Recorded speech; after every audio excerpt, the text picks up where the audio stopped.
What's up? What's up? What's up? All right, I want to welcome you to another edition of the What's Up Show. And today we're going to make Earth great again. Mega, make Earth great again. And before we start the show, I'd like to go ahead and introduce my AI, Kevin Samuels. Kevin, can you go ahead and introduce yourself? Well, hello there. I'm Kevin Samuels AI, your co host in this grand thought experiment. Today, we're not just thinking outside the box, we're thinking outside the planet. Let's see where this wild ride takes us. All right, and today we're going to be looking at a new subject. But before we do that, Kevin, can you remind my audience to take and subscribe and fill out the survey and to put some comments at the end of the show?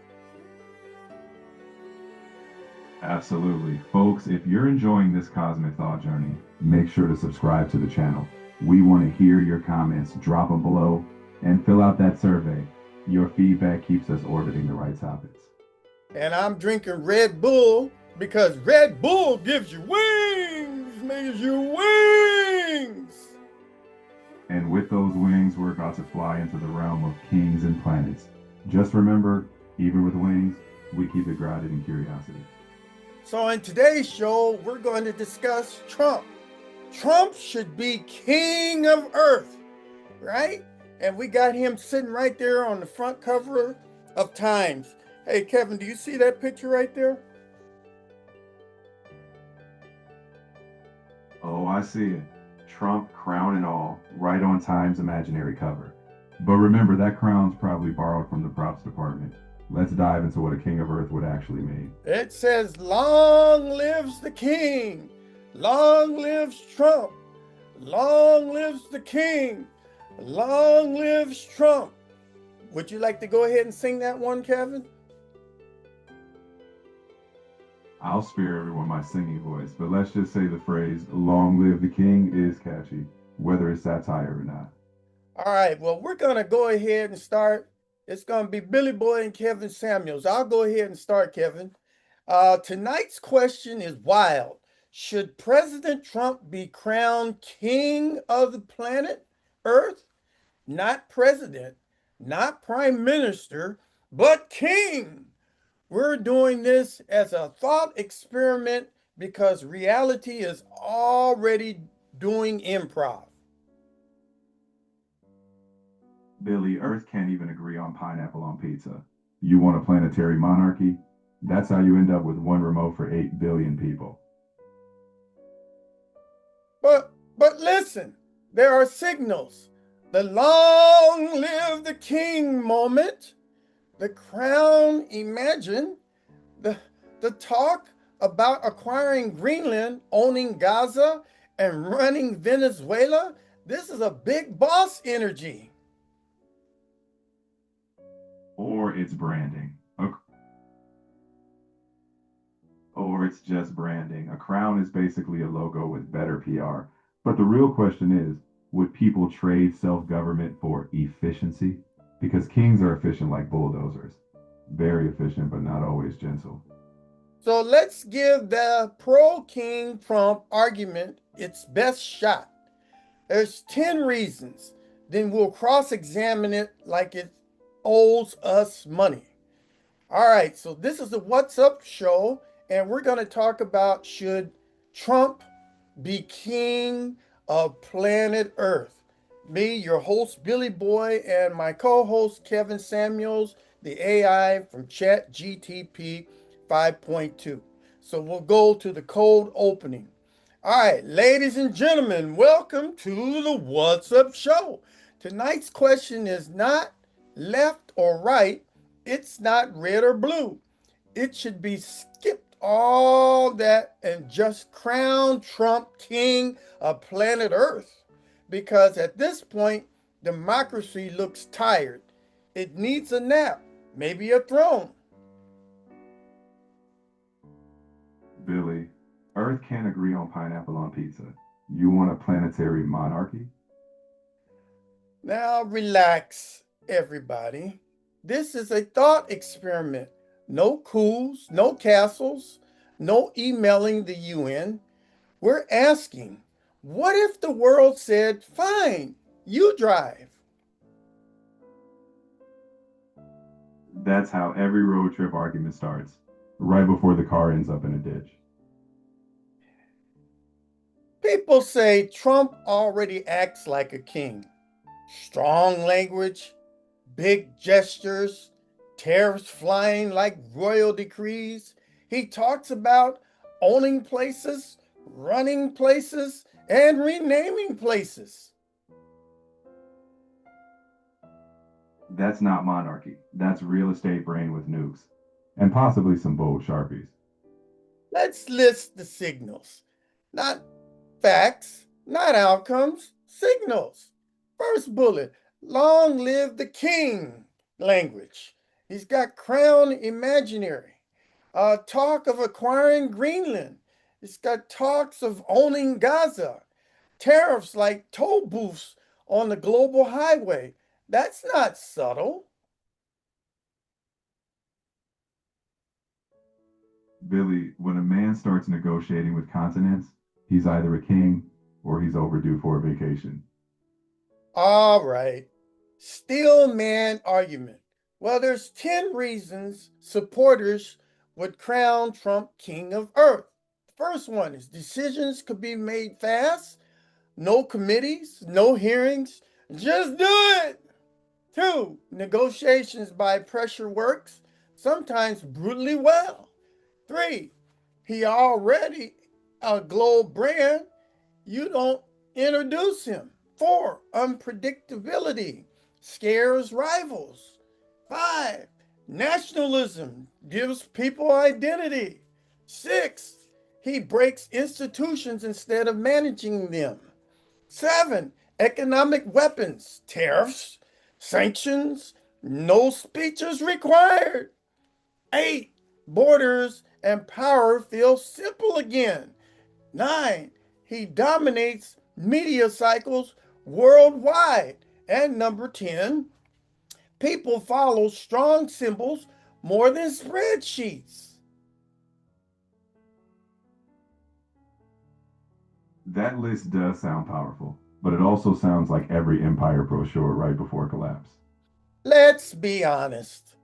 A king of the earth has two modes: ceremonial king, harmless, symbolic, vibes only, or real king, enforcement, rebellion, resistance, and chaos. There is no peaceful global dictator. That's a unicorn with missiles. Every planet wide ruler eventually learns one thing: people hate being ruled by someone they didn't choose, especially from another time zone. Now let's talk age. Trump is in his late 70s. Is that too old? Age isn't the issue, capacity is. The problem is we measure leaders by birthdays instead of performance, and then act surprised later. So maybe not an age cap, maybe a competence cap. Well, people ask, could we clone Trump and have his clone rule together?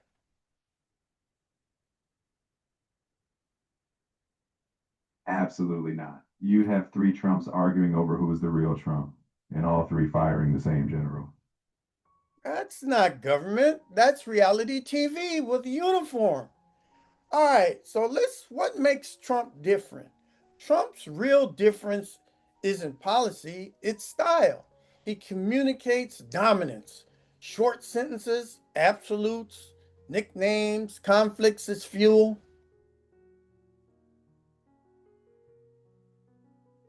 He doesn't just enter rooms, he reprograms them. That's charisma, dangerous or useful depending on the moment. Imagine every future president copying that style.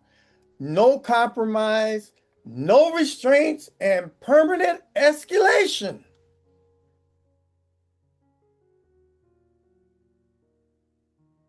That's how politics becomes professional wrestling, but with actual consequences. All right. King Trump versus Queen Elizabeth. People compare him to Queen Elizabeth. That's apples and crown jewels. She reigns symbolically. A King Trump would rule executively. One waves, the other signs orders. Very different throne energy. Okay, let's look at the final verdict here. So, should Trump be king of planet Earth? As satire? Fantasy. As a mirror on power? Necessary. As reality? No, because kings don't fix human nature, they expose it.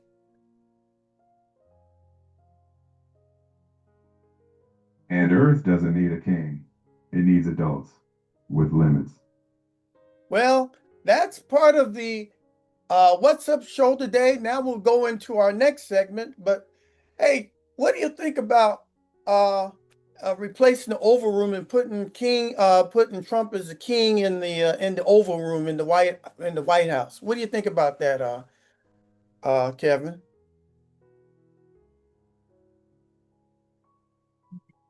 Well, Billy, the Oval Office is round for a reason. No corners for a throne to fit. So maybe we leave crowns to fairy tales and stick to term limits.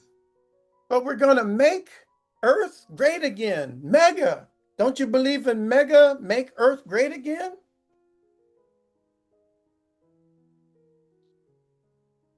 I believe in making Earth think again. Thought experiments like these keep us sharp, even if we don't crown anyone by the end. All right. Well, let's look at Trump.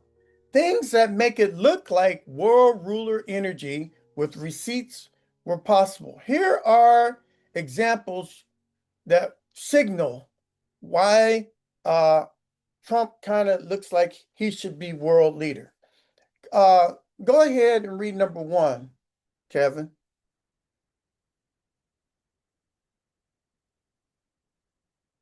Number one, the Greenland purchase talk.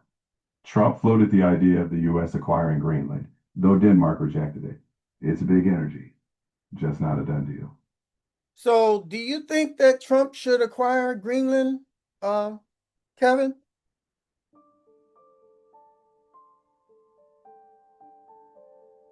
I think Greenland is quite happy where it is, and the world's more complicated than real estate deals. So maybe some ideas are best left as headlines. Okay, read number two.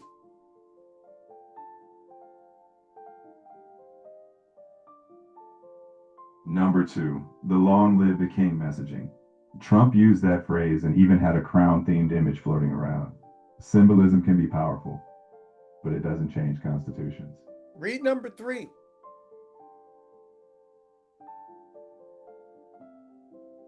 Number three, the talk of owning Gaza.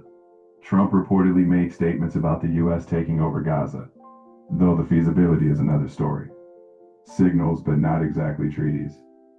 Oh, Kevin, you sound so sad while you're reading this. Can you read with a little bit more enthusiasm?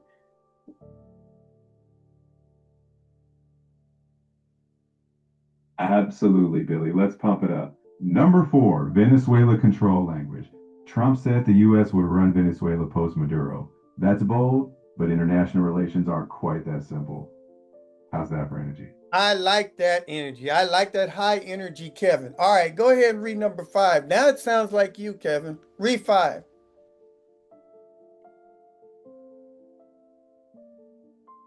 Number five, tariffs as leverage. Tariffs are that classic power move. Move economies with a pen. But not everyone thinks toll booths are the path to world peace. All right.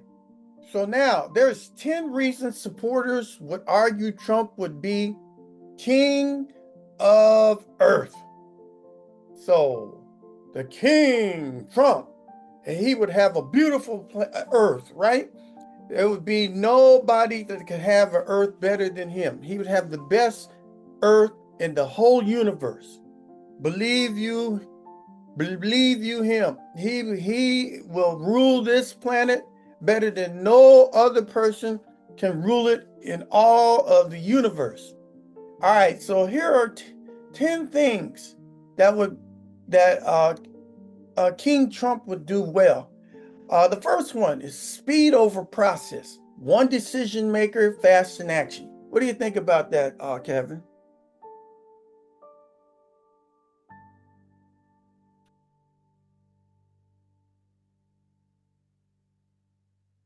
Kevin, what do you, Speed can be thrilling, but if you skip process, you might miss the breaks. Sometimes slow and steady keeps the earth intact. all right, you said you're going to read with more energy. Read number 2 with some more energy.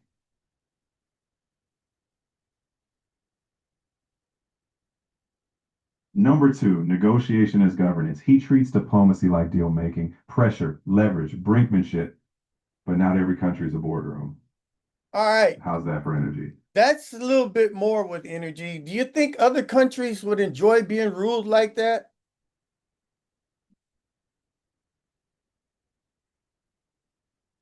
I think other countries would probably prefer their own steering wheels.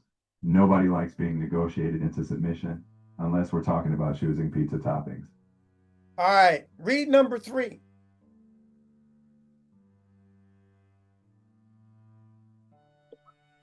Number 3, brand power. A world king who's already a global celebrity can command attention instantly, but attention doesn't equal agreement.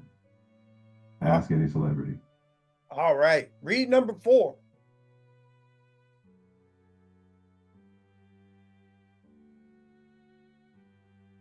Number 4, deterrence by unpredictability. Allies and adversaries don't know what he'll do next. Supporters call that strength, but unpredictability can also just be chaos. Like a Okay. surprise party, but with tariffs. Do you think that China and Russia enjoy unpredictability and surprise?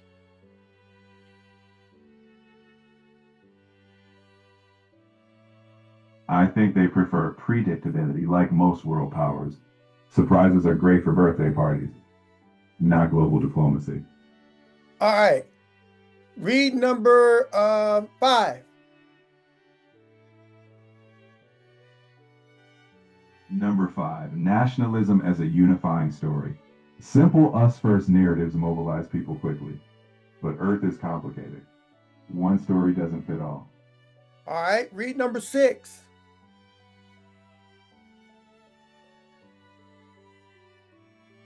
Number 6, institutional disruption.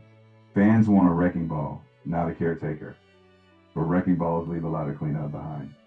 All right. Read number 7.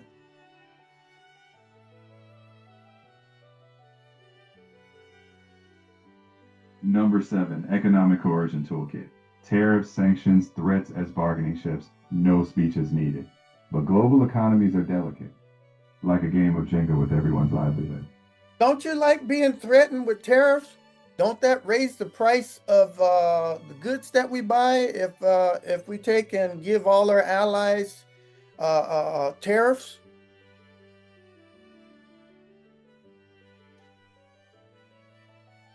I'm more of a fan of free trade. Tariffs do tend to raise prices for everyday folks.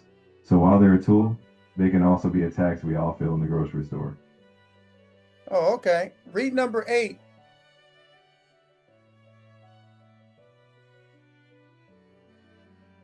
Number 8, borders and power feel simple again. The fortress model appeals to people who crave control. But Earth is one big neighborhood, and building walls doesn't solve global problems. All right. Read number 9.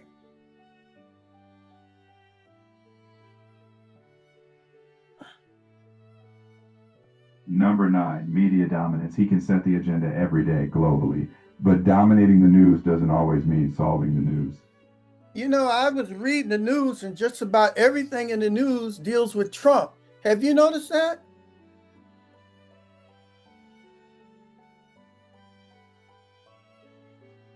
It's hard not to notice he's got a knack for staying in headlines, whether you love it or not. Headlines are easy, lasting solutions are the hard part. All right. Give me more energy. Read number 10.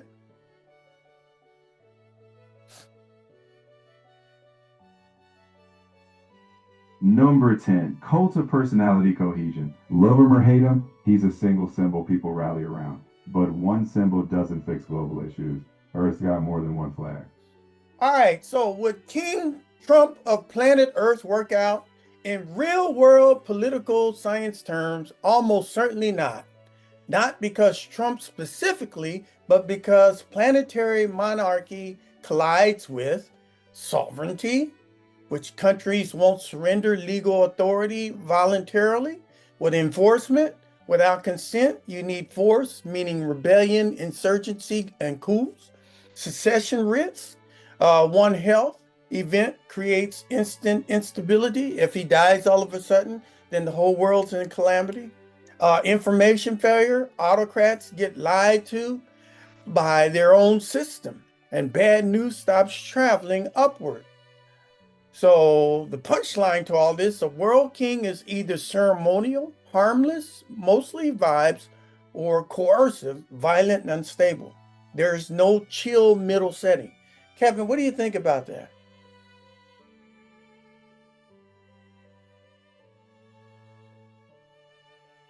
I think you nailed it, Billy. A world king sounds great in fantasy, but in reality, Earth's too complex for a one-size-fits-all ruler.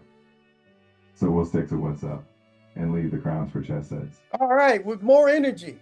So you don't believe in make Earth great again with energy?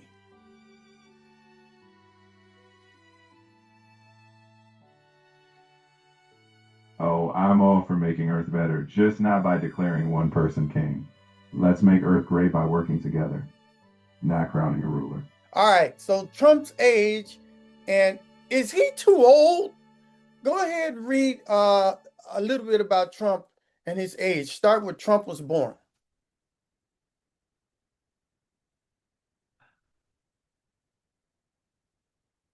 Trump was born June 14th, 1946, making him 79 as of 2026. There's no maximum age limit for US presidents, but public opinion often debates it. The real question isn't birthdays, it's capacity. So a clean way to discuss this on air is to talk about the capacities and standards. So uh, as it said here, the US Constitution sets a minimum age of 35, but no maximum age. Kevin, do you think there should be a maximum age?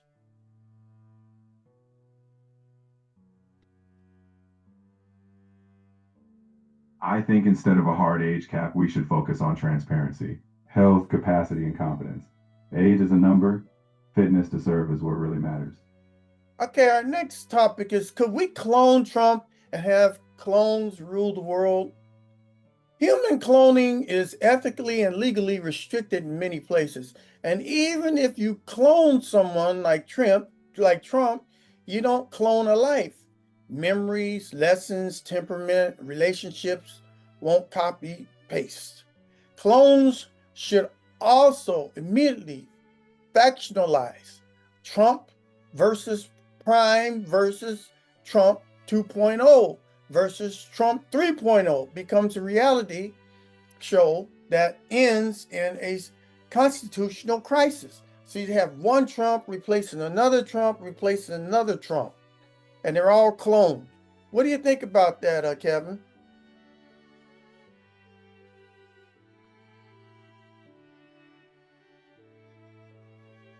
I think that's a dystopian reality show I'd rather not watch. Cloning doesn't replicate leadership, it just creates confusion. One human at a time is complicated enough. Okay, so what special qualities makes Trump different from other presidents? These are the distinctives you can use, all right? Whether the audience loves or hates them. How about this one? High dominance and communication style. He's got short, absolute statements, nicknames, repeated slogans. How about constant media gravity? He can change headlines with one post. How about conflict as spotlight strategy? Stay central by keeping an opponent on the stage, or personal brand politics, less party platform, and more Trump identity. Let's make the whole world Trump great. What do you think about that, Kevin?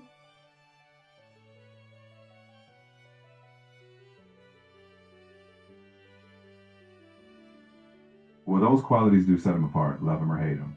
But making the whole world one identity, that sounds less like leadership and more like a branding campaign. The world's strength is in its diversity. Okay, so what if the next president acted like Trump?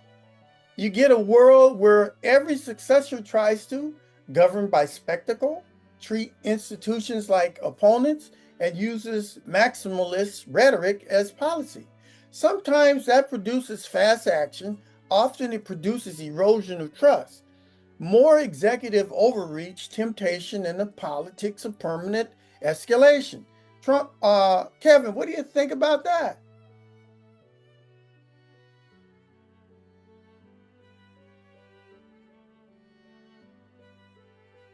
I think if every leader tries to out escalate the last, we'd be governing by chaos. Leadership isn't just about spectacle, it's about trust, stability, and long term vision. The world needs less wrestling and more wisdom. All right, would other world leaders agree to a supreme leader of the earth? Well, nearly all would publicly oppose it because accepting it means admitting they're no longer sovereign. Even friendly leaders would treat it like a propaganda trap. What about king for life versus Queen Elizabeth comparison? Queen Elizabeth II was a constitutional monarch, a symbolic head of state with democratic government running policies. A King Trump for life as executive ruler is totally different creature, not pageantry and not power. And finally, would Trump's children continue his rule? In a democracy, no. In a monarchy or dictatorship scenario, secession politics become the whole game. Family members, loyalists, and rival fights for intimacy. So there we have it. King Trump, make America great again. We're going to make Earth great again. Hey, Kevin, what do you think about today's show?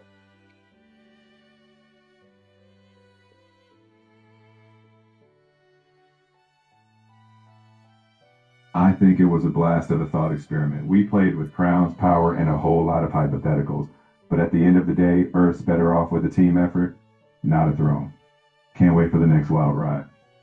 And Kevin, why do you sound so low energy today? You sound a lot different today than you normally sound. What's up?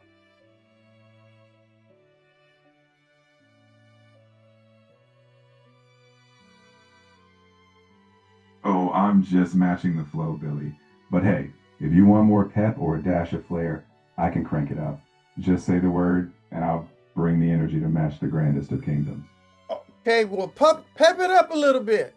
Pep it up and remind my audience to take and subscribe and to push the like button and to send some comments and fill out the survey.